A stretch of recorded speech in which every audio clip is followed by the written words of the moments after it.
நற்றுணையாவது நமச்சிவாயவே. பெரிய புராணத்துல நாயன்மார்கள் வரலாறு பார்த்துட்டு இருக்கோம். அந்த வரிசையில இப்ப நம்ம அடுத்து பார்க்க போறவரு நாட்டமிகு தண்டிக்கும் மூர்கனுக்கும் அடியேன் அப்படின்னு சுந்தரர் பாடின தண்டி அடிகள். நாட்டமிகு தண்டி அடிகள் அவரை பத்தி தான் பார்க்க போறோம்.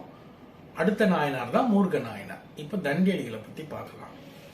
இவர் திருவாரூர்ல பிறந்து வளர்ந்தவர். சின்ன வயசுலயே பிறக்கும் போதே சொல்ல போனா அவருக்கு கண்ணு தெரியாது. அவர் எப்படிப்பட்டவர்னா, மக்கள் சொல்ல சொல்ல கேட்டு கேட்டு சிவனை பத்தி தெரிஞ்சுக்கிட்டு சிவனை புகழ்ந்து பாடக்கூடிய ஒருத்தர். சிவனை பத்தி தான் எப்பவும் நினைச்சுக்கிட்டு இருப்பார். சிவபக்தி அதிகம். இவர் தன்னோட கண்ணால சிவனை பார்த்தது இல்லையே தவிர மக்கள் சொல்றத கேட்டு கேட்டு மனக்கண்ணால சிவன் இப்படிதான் இருப்பார் அப்படிங்கிற ஒரு தாட்ல இருக்கிறவர். இவர் என்ன பண்றாருன்னா, தினமும் கோயிலுக்கு போவார், பூஜை செய்வார். இதுதான் இவரோட ரெகுலரா செய்யக்கூடிய ஒரு வேலை. இப்ப என்ன நடக்குது, ஒரு முறை போறார், பூஜை பண்றார், வரார். அப்ப யாரோ பேசிக்கிறாங்க, இந்த திருவாரூர் குளம் தூர் வராம இருக்கே, இது யாரும் எதுவும் பண்ணாம இருக்காங்களே, ஏன் இப்படி இருக்கு அப்படின்னு யாரோ பேசிக்கிறாங்க. இதை கேட்கும் போது இவருக்கு மனசு கஷ்டமா இருக்கு. ஐயோ, நம்ம தினமும் போற குளம், இந்த கோயில், இந்த குளத்துல தூர் வாரலாமே, பண்ணா நல்லா இருக்குமே, ஏன் இப்படி பண்ணாம இருக்காங்க அப்படின்னு இவர் வருத்தப்படுறார். போய் என்ன பண்றாருன்னா, 2 பெரிய குச்சி எடுத்துட்டு வர்றார். ஒரு குச்சை குளக்கரையில நட்டு வச்சிடுறாரு, இன்னொரு குச்சை தண்ணியில போய் நடுவுல வச்சிடுறார். வச்சுட்டு 2த்துக்கும் கயிறை கட்டியாச்சு. இப்போ வெளியில இருந்து ஒரு பெரிய ஒரு பாத்திரம், ஒரு பாண்டு மாதிரி ஒரு பாத்திரம், அதை எடுத்துக்கிறார்.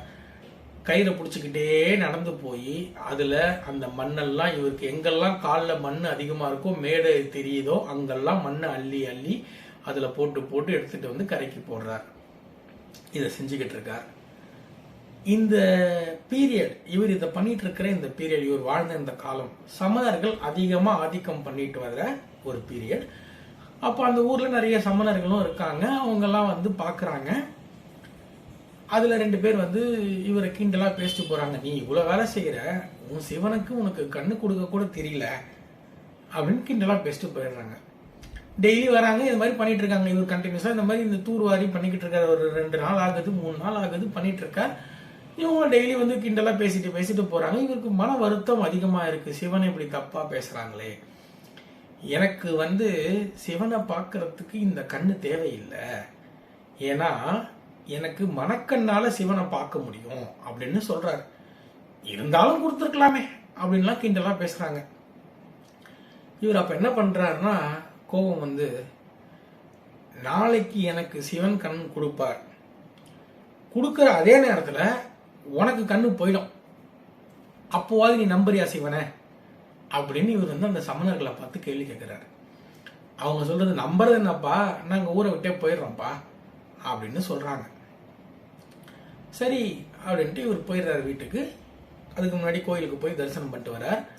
அப்ப இறைவனை வேண்டார், நான் உன் மேல இருக்கிற நம்பிக்கையில சவால் விட்டேன்னு சொன்னாலும் சரி, கோபத்துல சவால் விட்டேன்னு சொன்னாலும் சரி, எனக்கு முக்கியமா உன்னால இது முடியும் முடியாது அதெல்லாம் நான் பத்தி பேசவே இல்லை. எனக்கு முக்கியமா உன்னை தப்பா பேசுறாங்க, அப்போ நீ இது பண்ணணும், இது பண்ணாதான் கரெக்ட். எனக்கு கண்ணு வேணும்னு நான் எப்பவுமே வருத்தப்பட்டது கிடையாது, ஒரே ஒரு தருணம் தவிர, உன்னை இந்த புறக்கண்ணால பார்க்க முடியல அப்படிங்கிற ஒரு தருணத்தை தவிர எப்பவுமே கண்ணு வேணும்னு நான் கவலைப்பட்டதே கிடையாது. இப்ப இதை ப்ரூவ் பண்ணணும் அப்படிங்கிறதுக்காகத்தான் இந்த கண்ணை நீ கொடுப்பன்னு நான் வேண்டியிருக்கேன் அப்படின்னு உரிமையா பேசிட்டு போயிடுறார். வீட்டுக்கும் போயிடுறார். அப்போ தூக்கத்துல இவருக்கு கனவுல சிவன் சொல்றார், நீ வேண்டியது நாளை நடக்கும், கோயிலுக்கு வா அப்படின்னு சொல்றார். இவரும் காலையில எந்திரிச்சு பாக்குறார். கண்ணை திறந்தா கண்ணு தெரியல. கோயிலுக்கு தானே வர சொன்னார், போவோம், கண்டிப்பா நடக்கும் அப்படின்ட்டு அதே மாதிரி போயிடுறார். போகும்போது அப்போ அதே சமணர்களும் நிக்கிறாங்க குளத்தாண்ட.